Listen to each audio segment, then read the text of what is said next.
The gleaming medals and trophies that once lined my bedroom walls now lay scattered across our front lawn, price tags hanging from them like scarlet letters of betrayal. My mother was haggling with a local sports shop owner over my competition gear, while my father loaded my training equipment into someone's truck. $20 for an Olympic-level speed suit? These cost hundreds. A neighbor gasped, picking up my national team uniform. Everything must go, my mother announced cheerfully, as if she were selling old Christmas decorations instead of my decade-long swimming career. My son Marcus needs new football equipment for his scholarship tryouts. I stood silently recording everything on my phone from our porch. At 16, I'd just been awarded the prestigious Olympic training scholarship for swimming, something only 3 athletes in our state had ever achieved. The irony? Marcus had failed to make his high school varsity football team 3 years in a row. "Sarah," my father called out, holding up my custom training fins. "These are still new. How much should we ask?" I watched as my mother sold the fins I'd saved 6 months to buy for less than a quarter of their value. Each piece of equipment represented countless early mornings, late nights, and sacrifices that my family had never understood or appreciated. "Your brother is the real athlete," Mom had screamed last night when I refused to decline the scholarship. "He just needs proper equipment and training. You're being selfish." The real athlete in question was currently inside, probably playing video games, while our parents liquidated my swimming career on the front lawn. Marcus had always been their golden child, destined for NFL glory despite showing minimal athletic talent or dedication. "Mrs. Anderson," my mother called to our next-door neighbor, "would you like to buy some medals? They're real silver." "Aren't these Sarah's national championship medals?" Mrs. Anderson asked, looking concerned. "The ones from last month's meet." "She doesn't need them anymore," my father cut in. "She's giving up swimming to support her brother's dreams." I hadn't said any such thing, but they've been putting words in my mouth since yesterday when the scholarship letter arrived. "Think about your brother's future," they pleaded. "This is his last chance to make something of himself in sports. You can always keep swimming as a hobby." A hobby. That's what they called my Olympic-level achievements. Meanwhile, Marcus's fantasy football statistics were treated like professional scouting reports.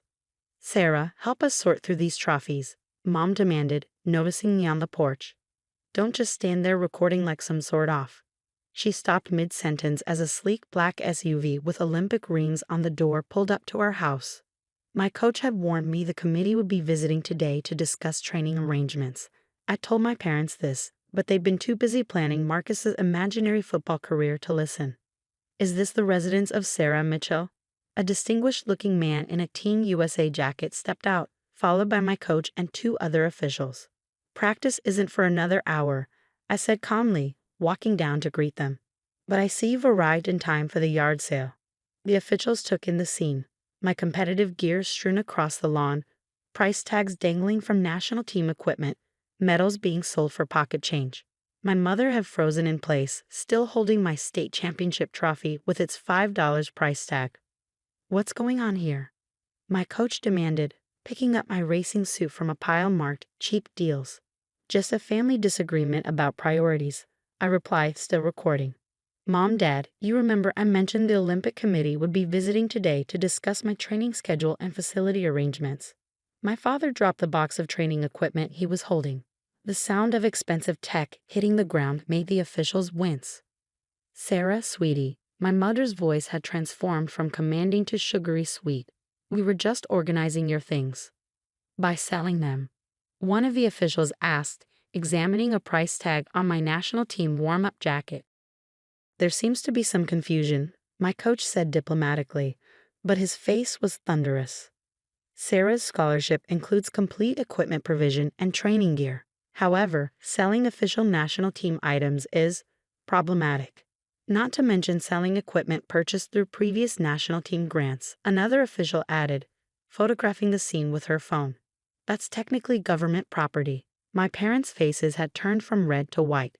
Through the window, I could see Marcus have finally emerged from his gaming den, staring at the scene unfolding on our front lawn. "Perhaps," I suggested, stopping my recording, "we should go inside and discuss the legal implications of selling Olympic team equipment, and then we can talk about my training schedule. Assuming, of course, that I still have a family support to pursue my Olympic dreams. The officials nodded grimly, while my parents looked like they might faint. As we headed inside, I heard one official murmur into her phone, "We're going to need a legal team on this one." Sometimes support comes not from where you expect it, but from where you've earned it. And sometimes the biggest obstacle to your dreams isn't the competition. It's the people who should be cheering the loudest. The atmosphere in our living room was tense as the Olympic officials sat across from my shell-shocked parents. Marcus hovered in the doorway, his gaming headset still around his neck, looking confused at the serious faces before him. "Let me be clear, Mr. Thompson," the head official stated firmly. "The Olympic Training Scholarship is one of the most prestigious athletic awards in the country. It's not transferable, sellable, or negotiable." "We just thought," my mother began weakly. "You thought you could sell government-funded equipment to buy football gear?" My coach interrupted, his usual patient demeanor replaced with controlled anger. "Do you understand this could impact Sarah's eligibility?" I watched my parents shrink under the collective gaze of the Olympic Committee. The same parents who'd been so bold selling my achievements on the front lawn now couldn't meet anyone's eyes. "I have the receipts," I said, pulling out my phone, "for everything they tried to sell today, and the videos of them admitting why they were selling it." Ms. Rodriguez, the legal representative, nodded approvingly. "Smart girl, we'll need copies of those." "This is ridiculous," Marcus suddenly burst out. "Mom and Dad said Sarah was giving up swimming. They said she agreed to help me get into football." The officials turned to me, eyebrows raised. "I never agreed to anything," I stated calmly. "They made that decision without consulting me, just like they decided to sell my equipment without my permission." "Sarah," my father tried, "we were thinking of the family." "No," I cut him off. "You were thinking of Marcus, like always. How many of my meets did you miss to attend his football tryouts? How many times did I have to find my own rides to national competitions because you were busy with his training?" The room fell silent. Even Marcus looked uncomfortable. "Let me show you something," I said, connecting my phone to our TV. A video started playing. A compilation of my competitions over the years. Meet after meet where I stood on podiums alone, broke records with no family to witness it, celebrated victories with only my coach by my side. This was from Junior Nationals, I narrated as the footage played. I broke the state record.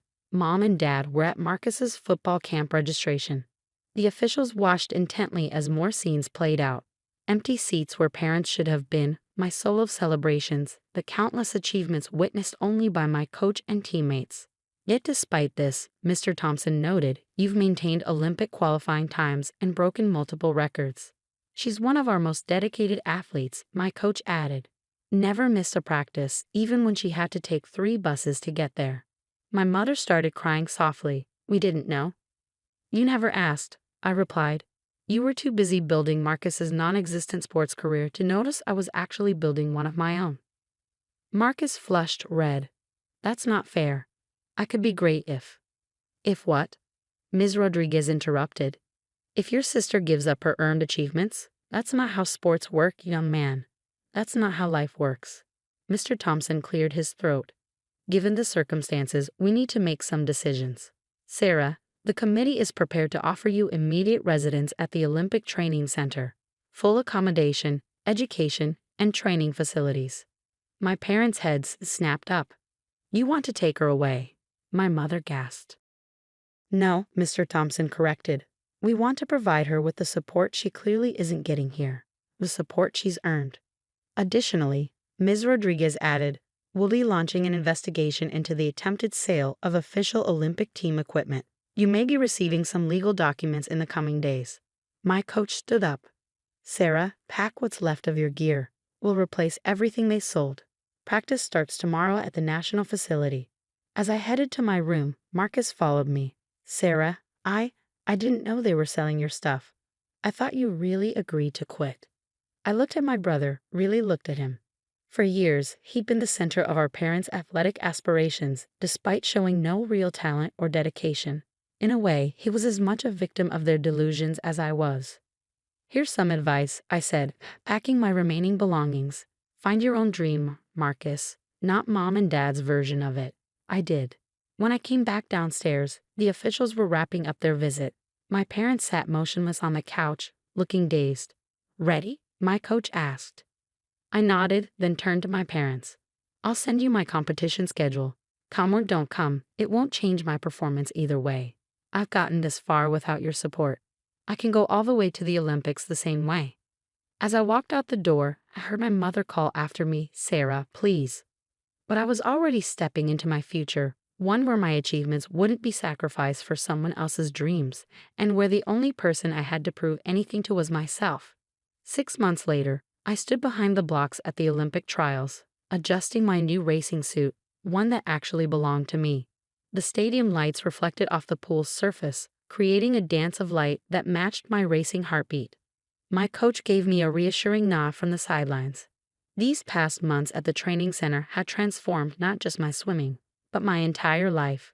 For the first time, I was surrounded by people who understood dedication, who valued achievement based on merit rather than family expectations.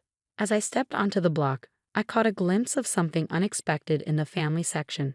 My parents and Marcus, sitting awkwardly among the other athletes' cheering families. They'd received my competition schedule as promised, but this was the first time they'd shown up. The past months had been interesting. The legal investigation into the equipment sale had resulted in my parents having to pay significant fines. More importantly, it had forced them to face the reality of their actions. Marcus had actually started attending community college, focusing on sports management rather than chasing impossible athletic dreams. Lane 4, Sarah Mitchell, the announcer's voice boomed. Current national record holder in the 200-meter butterfly. I took my mark, letting everything fade away except the water before me. The buzzer sounded, and I was flying. 2 minutes and 3 seconds later, I hit the wall. The roar of the crowd told me what I already knew. I just qualified for the Olympics, breaking my own national record in the process. As I pulled myself out of the pool, I was immediately engulfed in hugs from my teammates, my real family for the past 6 months. My coach was crying, something I'd never seen before. You did it, kid, he said proudly. You really did it. The reporters swarmed around me, microphones thrust forward. Sarah, how does it feel to be the youngest qualifier on the team? Sarah, your journey to this moment has been unconventional. Any comments about the family controversy that went viral? I caught sight of my parents trying to make their way down from the stands. Marcus was filming everything on his phone, his expression a mix of awe and something that looked like understanding. My journey has taught me something important, I answered, looking directly into the cameras. Success isn't about having everyone believe in you from the start. It's about believing in yourself enough to keep going when no one else does. Later, in the athletes' area, my parents approached hesitantly. My mother was clutching a bouquet of flowers, my father holding what looked like a scrapbook. Sarah, my mother began, her voice trembling. We've been following all your meets, online. You've been incredible. We've been watching the live streams, Marcus added. Every single race. I've even started a blog about swimming. Did you know you have fans now? I accepted the flowers without comment, waiting. We were wrong, my father finally said, opening the scrapbook. Inside were printouts of every article, every result, every achievement I'd earned in the past 6 months. We were so focused on creating an athlete that we missed the champion we already had. I needed supporters, not creators, I replied quietly. I already knew who I was. We know that now, my mother whispered. Can we be there? In the stands. When you compete at the Olympics. I looked at them, really looked at them. The past 6 months had changed them too. Marcus was no longer wearing his football jerseys, my mother had stopped carrying around his old training videos, and my father had replaced his future NFL star dad cap with a simple Team USA one.